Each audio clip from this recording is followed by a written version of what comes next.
Bonjour à tous, voici le deuxième signe de l'horoscope là pour le mois de juin. Donc c'est le Scorpion. Donc du coup, la première carte qui est sortie, c'est la carte des pensées et de l'amitié. Donc c'est vraiment de cette idée de vous tourner vers les personnes en qui vous avez confiance pour trouver des réponses. Je vous sens ce mois de juin assez dans le questionnement intérieur, dans l'hésitation, à pas savoir vraiment où vous allez. Et on sent cette idée d'avoir besoin d'appui, de l'appui de quelqu'un en qui l'on croit quelque part. C'est comme si vous étiez un peu perdu dans une sorte de labyrinthe et que vous ne saviez pas vraiment où vous alliez. Il y a cette idée d'avancer quelque part, les yeux bandés, et de peiner vraiment à trouver la lumière. Et on vous sent vraiment dans le flou total. Là, c'est vraiment brumeux. Tout est compliqué. Et j'ai l'impression que vous naviguez un peu d'aléa en aléa et que quelque part vous commencez vraiment à en avoir marre et que vous aimeriez bien que ça s'arrête. Euh, c'est vraiment cette idée d'être fatigué, de vouloir arrêter quelque part ce processus d'épuration qui a tendance à tourner en boucle dans votre vie pour aller vers d'autres énergies, mais vers des énergies plus positives. Et du coup, il y a cette idée-là aussi, et il y a cette idée pour ceux qui sont dans des relations d'âme, d'avoir quelqu'un dans votre parcours, quelque part, qui est là pour aider à la réunion de vos deux âmes. On sent vraiment un appui solide qui fait le lien entre les deux, entre vous et entre votre autre en fait. Et il y a cette idée de pont, de reliance entre le ciel et la terre qui revient.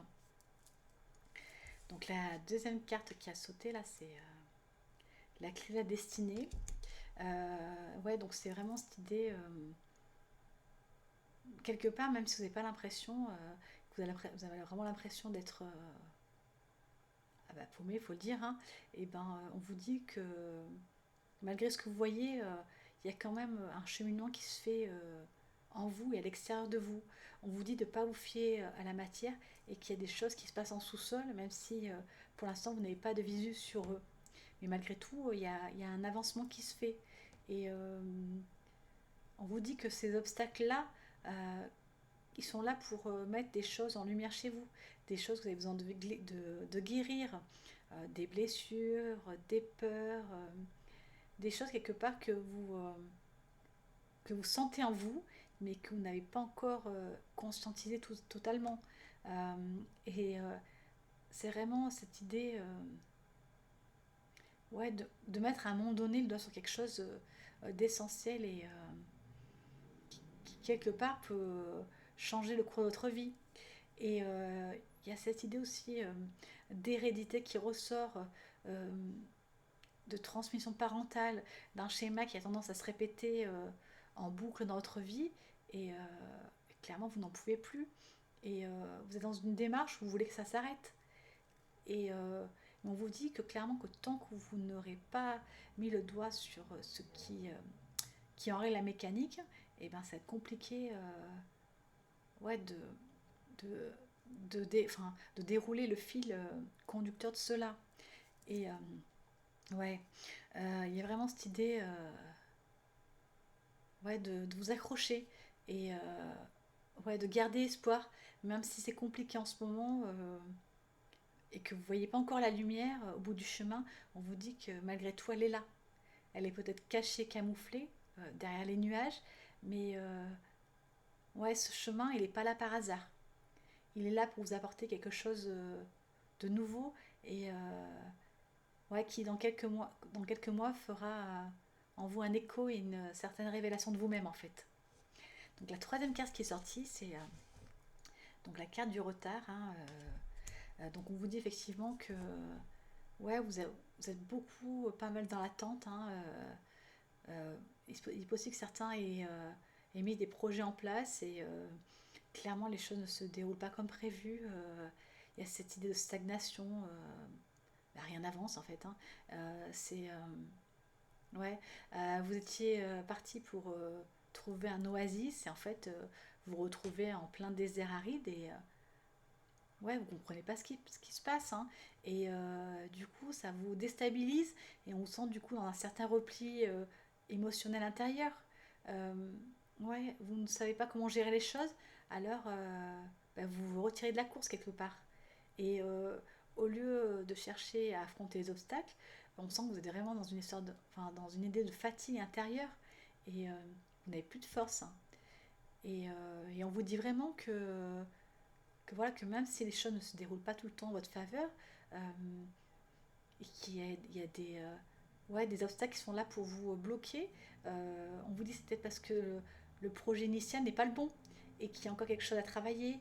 euh, et peut-être que l'idée prochaine que vous aurez sera meilleure et qu'elle ira vraiment vers plus de pérennité et de mise en place dans la matière. On vous dit que quand les choses stagnent, ce n'est pas pour rien. C'est que l'univers a prévu quelque chose de meilleur pour vous-même. Et du coup, continuez de vous accrocher. Donc c'est pas parce que vous ne voyez rien venir que rien n'arrivera. Mais il est nécessaire vraiment de se remettre en question et de comprendre pourquoi les choses dans lesquelles vous croyez n'arrivent pas à leur terme. Vraiment. Donc la quatrième carte qui est sortie, hein, c'est la carte donc de la table, hein. C'est cette idée de, effectivement qui s'y rejoint à la précédente, d'avoir attendu beaucoup de quelque chose et au final, eh ben, vous retrouvez le ventre vide, il n'y a rien. Euh, ouais, tout est stoppé. Et, et au lieu de chercher à mettre de nouveau quelque chose de différent en place, et eh ben non, vous êtes dans une idée de ras-le-bol global en fait. Et vous n'avez pas envie de vous pencher sur autre chose. Vous restez borné et têtu et vous avez envie de mettre ce projet-là en place. Et pourtant, visiblement, ce n'est pas le bon. Mais euh, ouais, c'est comme si, quelque part, vous mettiez vous-même en porte-à-faux. Et, et on vous dit vraiment qu'il est temps de changer votre regard sur les choses et de prendre la hauteur pour voir les choses différemment. Et vous dire que finalement, ce n'est pas grave si ce chemin-là ne fonctionne pas. Il y aura d'autres chemins. Mais arrêtez de vous bloquer sur une seule perspective et d'être vous-même dans la stagnation et de ne pas vouloir avancer parce que quelque part vos rêves se sont écroulés. Et vraiment, on vous dit que les choses ne s'écroulent pas pour rien. C'est que vraiment, il y a une autre voie. Et que même si vous ne la voyez pas forcément pour le moment, il y a néanmoins un chemin de traverse que vous n'avez pas vu. Et c'est ce chemin de traverse-là que vous devez dévoiler pour pouvoir le suivre en fait. Voilà. Donc la cinquième carte, hein, c'est donc la carte de l'héritage, hein, de la transmission. Donc c'est vraiment cette idée-là effectivement ouais, de schémas parentaux qui se répètent dans votre vie. Ça parle aussi de cette idée quelque part d'être dans un auto-apitoiement de soi-même et de se dire ouais, que tout ce que vous mettez en place, et ben, tout s'écroule. Et il y a cette idée aussi d'une certaine victimisation. Elle n'est pas enfin, elle est conscientisée, hein. C'est vraiment de manière inconsciente, mais vous avez l'impression en fait que l'univers s'acharne pour vous, sur vous. Et, et clairement, vous ne comprenez pas. Vous vous dites, mais je pense avoir une bonne étoile et finalement, bah, je vois rien venir, quoi. Et, et pourtant, bizarrement, il y a des choses qui bougent, qui avancent, mais le temps n'est pas encore assez mûr pour pouvoir les voir enfin, s'ancrer dans la matière. Et il y a encore du travail à faire, du travail sur vous-même.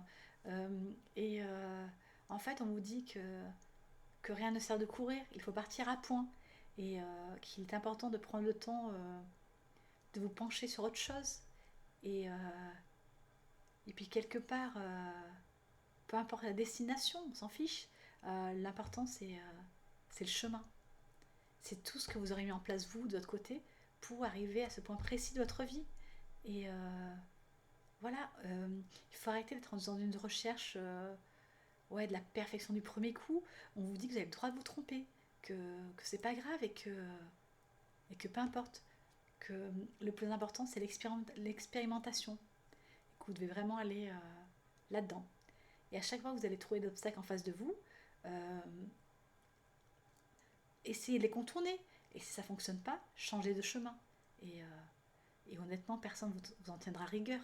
Peu importe. Et donc le dos de deck, c'est l'eau. Donc on vous demande vraiment en ce mois de juin d'apprendre à gérer vos émotions et d'arrêter de faire d'un petit obstacle une montagne insurmontable. On vous dit qu'il faut essayer ouais, de transmettre vos émotions négatives en vous penchant vers différentes activités. Il faut vraiment exprimer ce qui est à l'intérieur de vous et qui clairement vous bouffe de l'intérieur. Il y a un moment donné où il faut vous dire, écoutez, faut dire ça suffit. Ouais, j'ai plus envie que mes émotions négatives prennent le pas sur ma vie entière. Et c'est cette idée-là de se dire, écoutez, bah, peu importe si je suis tombée, aujourd'hui je décide de me remettre en selle et d'aller cap droit vers l'horizon. Et ouais, et je reste à l'écoute de mes émotions, mais je me laisse pas ensevelir par elles. C'est s'accrocher malgré tout, malgré les tempêtes de la vie et garder l'espoir d'un jour meilleur. Je vous souhaite vraiment un mois de juin empli ouais, de réflexions qui vous feront avancer vers le meilleur. À bientôt.